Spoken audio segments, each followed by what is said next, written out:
యావత్ తెలుగు రాష్ట్రాలు కాకినాడ జిల్లా పిఠాపురం వైపు చూస్తున్నాయి. జనసేన అధినేత పవన్ కళ్యాణ్ ఇక్కడ నుంచి పోటీ చేయడమే కారణం.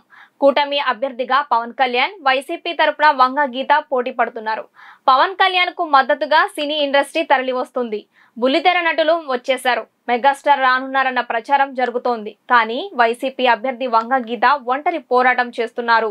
వైసీపీ నుంచి సరైన సహకారం అందడం లేదన్న ఆరోపణలు ఉన్నాయి. ఇలాంటి నేపథ్యంలో పిఠాపురంలో ఏం జరుగుతోంది అన్న అంశాలపై మా కరెస్పాండెంట్ సాంబశివరావు మరిన్ని వివరాలు అందిస్తారు.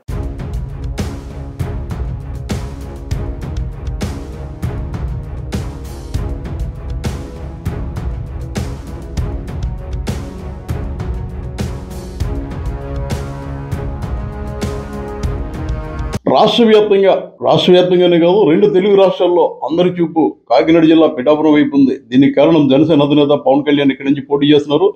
పవన్ కళ్యాణ్ ఇబ్బంది పెట్టి ఎలా అయినా ఓడించాలని వైసీపీ రకరకాల ప్రయత్నాలు చేస్తుంది. ఇప్పటికే గోదావరి జిల్లాలో వైసీపీ కోఆర్డినేటర్ మిథున్ రెడ్డి 3 సార్లు పర్యటించి వెళ్లారు. ముద్రగడ పద్మనాభంకి అప్పచెప్పారు. కానీ ముద్రగడ పద్మనాభం ఇంతవరకు ఒక్కసారి కూడా పిఠాపురం నియోజకవర్గంలో పార్టీలో చేరిన తర్వాత పర్యటించలేదు. ఒకే ఒకసారి యూకత్పల్లి మండలంలో ఆయన సమావేశం పెట్టుకోవడం జరిగింది.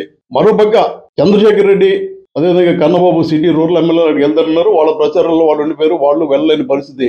ఇక జనసేన వైపు చూస్తే పవన్ కళ్యాణ్ దూకుడు పెంచారు. నిన్న నిర్వహించిన రోడ్ షోకి దాదాపు 1,00,000 మంది ఉంటారని అంచనా వేసినా కనీసం 50,000 దాటుతారని వైసీపీ నాయకులు అంగీకరిస్తున్నారు. మరోపక్క మెగా బ్రదర్ నాగబాబు, ఆయన శ్రీమతి పద్మ, వారి తనయుడు వరుణ్ తేజ్, అదేవిధంగా బుల్లితెర ఆర్టిస్టులు గెటప్ సీను కావచ్చు, హైపరాది కావచ్చు, ఇలా ఎంతో మంది, అదేవిధంగా పృథ్వీరాజ్ 30 years ఇండస్ట్రీ పృథ్వీరాజ్, ఇలా ఎంతో మంది రోజు ప్రచారం చేస్తున్నారు. వర్మ తన భుజస్కంధాలు వేసుకున్నారు.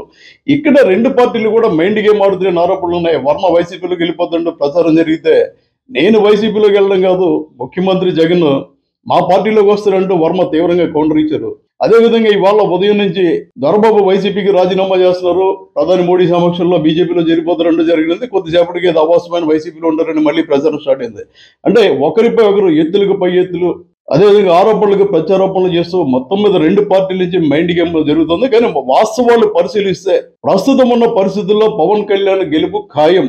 మెజారిటీ తగ్గొచ్చు కానీ వాళ్ళు అనుకున్నంత లక్ష్యం ఉండకపోవచ్చు, కానీ ఖచ్చితంగా గెలుస్తాడని అక్కడ అధికార వర్గాలు, ఇంటెలిజెన్స్ వర్గాలు కానీ స్థానికులు కానీ పార్టీలకు అతీతంగా చెప్తున్నారు. ఎందుకంటే నిన్న నిర్వహించిన రోడ్ షోలో కావచ్చు, నామినేషన్ పర్వంలో కావచ్చు, ఇతర ప్రాంతాలతో పాటు పిఠాపురం నియోజకవర్గానికి చెందిన వారు, ముఖ్యంగా యువత, మహిళలు భారీ ఎత్తున వచ్చారు. అది అందరికీ జగమెరిగిన సత్యం. ఖచ్చితంగా పవన్ పోటీ చేస్తారు. ఎందుకంటే పిఠాపురం నియోజకవర్గ ఓటర్లు ఎప్పుడు కూడా తమదైన శైలిలో వినూత్న ధోరణిలో తీర్పిస్తారు. ఒక్కసారి గెలిచిన వారిని రెండోసారి వెంటనే గెలిపించరు. అదేవిధంగా ఇప్పటికే వంగ గీతని ఒకసారి గెలిపించడం జరిగింది, దొరబాబుని 2 సార్లు గెలిపించడం జరిగింది, వర్మను ఒకసారి గెలిపించారు. ఇలా ఇన్ని రాజకీయ సమీకరణలు, పిఠాపురం సెంటిమెంటు, ఇవన్నీ పరిశీలించుకుంటే ఖచ్చితంగా పవన్ కళ్యాణ్ గెలిచే అవకాశం మాత్రం 100% కనపడుతున్నాయి. అయితే మెజార్టీ తగ్గచ్చు అన్నది అందరి అభిప్రాయం కింద ఉంది. కానీ జన సైనికులు కావచ్చు, లేదా హైపరాది లాంటి వారు మేము 1,00,000 దాటో 1,50,000 దాటో క్యాండిడేట్కి డిపాజిట్ ఉండమంటున్నారు. ఇదే నేపథ్యంలో వంగ గీత చేతులు తెస్తారు. ఆమె కూడా వేరే పార్టీలో చేరుతారంటూ ప్రచారం చేయడంతో ఆవిడ కూడా ఖండించడం జరిగింది.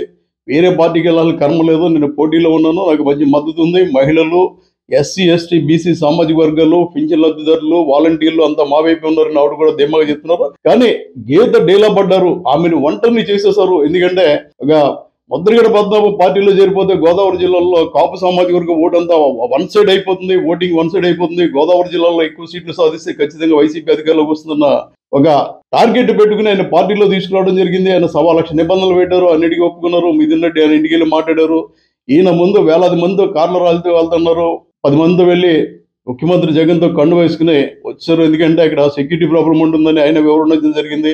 మొన్న జరిగిన ముఖ్యమంత్రి జగన్ సభలో కూడా పెద్ద ఎత్తున ధరలు వస్తారన్నారు. కార్ల ర్యాలీతో వెళ్ళారు. కానీ వైసీపీ ఊహించినంత స్థాయిలో ఆయన అంత అనుచరులు కనపడలేదని ఇటు టీడీపీ, బీజేపీ, జనసేన వర్గాలు ఆరోపిస్తున్నాయి. బీజేపీ నుంచి పెద్దగా, ఎందుకంటే అక్కడ ఓటు బ్యాంకు లేదు, అక్కడ బూత్ స్థాయి నుంచి కూడా వాటికి కమిటీలు లేవు. కాబట్టి బీజేపీని పక్కన పెడితే ఖచ్చితంగా పిఠాపురంలో వర్మ ఎమ్మెల్యే అభ్యర్థికి మాత్రమే చేస్తున్నారు. ఎంపీ అభ్యర్థిని పట్టించుకోవట్లేదు. ఆయనకు చెప్పడం కూడా జరిగింది, ఎమ్మెల్యే అభ్యర్థి కోసం పనిచేస్తున్నాను. ఒక విధంగా మామూలుగా విషయాల్లో మాట్లాడినప్పుడు కూడా ఎంపీగా ఉన్న తంగెళ్ళ ఉదయ్ శ్రీనివాస్ కూడా వర్మ నుంచి ఓన్లీ ఎమ్మెల్యేకి సహకారం ఉందన్నట్టుగా మాట్లాడుతున్నట్టు ఆయన అనుచరులు చెప్తున్నారు. ఏది పరిశీలించినా పిఠాపురంలో ఖచ్చితంగా పవన్ కళ్యాణ్ గెలుస్తాడు, అందులో ఎలాంటి సందేహం లేదని అన్ని వర్గాలు అంగీకరిస్తున్నాయి. కానీ ఎన్నికల సమయం దగ్గర పడింది. కేవలం 11-12 రోజుల సమయం మాత్రమే ఉంది. ఈ 12 రోజుల్లో రాజకీయ సమీకరణాలు మారతాయా, జంపు జిల్లా నీళ్ళు మారుతారా, ఆయారం గయారంల సంఖ్య ఎలా ఉంటుంది, పవన్ కళ్యాణ్ సభలకు వేలాదిగా వస్తున్న జనం అంతా ఓటేస్తారా, ఇక్కడ వాళ్ళు వచ్చిన వాళ్ళంతా ఇక్కడ వాళ్ళేనా అన్న చర్చ కూడా జరుగుతుంది. మొత్తం మీద అయితే పవన్ కళ్యాణ్ గట్టి పోటీ పిఠాపురం ఇస్తున్నారు. బొల్లితెర వెండితెర నటులు ప్రచారం చేస్తున్నారు. దీనికి తోడు చాలా మంది ఎన్ఆర్ఐలు సొంత డబ్బులు పెట్టుకుని వచ్చేసి ఇప్పటికే ఇక్కడ ప్రచారంలో పాల్గొంటున్నారు. ఓటు వేసిన తర్వాత వెళ్తామని పవన్ కళ్యాణ్ కోసమే తాము ఫ్లైట్ కట్టించుకోవచ్చు అని కూడా చాలా మంది చెప్పడం జరుగుతుంది. పిఠాపురాన్ని ప్రముఖ ఆధ్యాత్మిక టూరిజం కేంద్రంగా తీర్చిదిద్దడంతో పాటు ప్రతి మండలంలోనూ అంటే పిఠాపురం పట్టణం, పిఠాపురం రూరల్ మండలం, అదేవిధంగా గొల్లపురం, యూకత్తుపల్లి మండలాలు ఇందులో ఉన్నాయి. ప్రతి మండలంలో కూడా అత్యాధునిక వైద్య సౌకర్యాలతో ఆసుపత్రుల నిర్మాణం కావచ్చు, లేదా కళాశాల నిర్మాణం కావచ్చు, ఈ స్కిల్ డెవలప్మెంట్ సెంటర్లు కావచ్చు ఏర్పాటు చేస్తారని పవన్ కళ్యాణ్ చెప్పడం జరిగింది. అందరూ కూడా పిఠాపురం అభివృద్ధి చెందుతుందని ఆశాభావం మాత్రం వ్యక్తం చేస్తున్నారు. ఎవరిని అడిగినా ఈసారి పిఠాపురంలో ఒకసారి మన గద్దల్లో వర్మకి ఇచ్చాం, వంగ గేదికి ఇచ్చాం, పెండం దర్బాబుకి ఇచ్చాం, సింగిశెట్టి వీరభద్రరావుకి ఇచ్చాం, ఇలా ఎంతో మందికి ఛాన్స్ ఇచ్చాం. ఒకసారి పవన్ కళ్యాణ్కి ఇచ్చి చూస్తామన్న భావన మాత్రం మెగానైన్ ప్రత్యేకంగా ఇంటర్వ్యూ చేసినట్టు ప్రతి ఒక్కరు కూడా చెప్పడం జరిగింది. పోయేదేముంది, ఇంతమందికి ఛాన్స్ ఇచ్చాం, ఒక పార్టీ అధినేత, ఒక ప్రముఖ సినీ నటుడు, మంచి ఫాలోయింగ్ ఉన్న నేత మా దగ్గర నుంచి పోటీ చేస్తారు కాబట్టి ఒక ఛాన్స్ ఇచ్చి చూస్తాం, చేస్తారా లేదా, చేస్తారో నమ్మకం ఉందని మాత్రం వాళ్ళు చెప్తున్నారు. ఇలాంటి నేపథ్యంలో వైసీపీ మైండ్ గేమ్ ఆడుతుందన్న ఆరోపణలు మాత్రం పెద్ద ఎత్తున వినిపిస్తున్నాయి.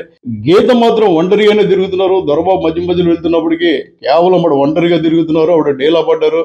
ఆవిడ ఎండకి పడిపోయినప్పుడు కూడా వర్మ ఛాలెంజ్ చేశారు, 2 రోజులు ఎండకే నువ్వు పడిపోతే ఇంకేం చేస్తావు, గీతక్క నువ్వు ఎక్కడున్నావు అంటూ, ఈ 5 ఏళ్ళు ఎక్కడున్నావు అంటే అని ప్రశ్నించడం జరిగింది.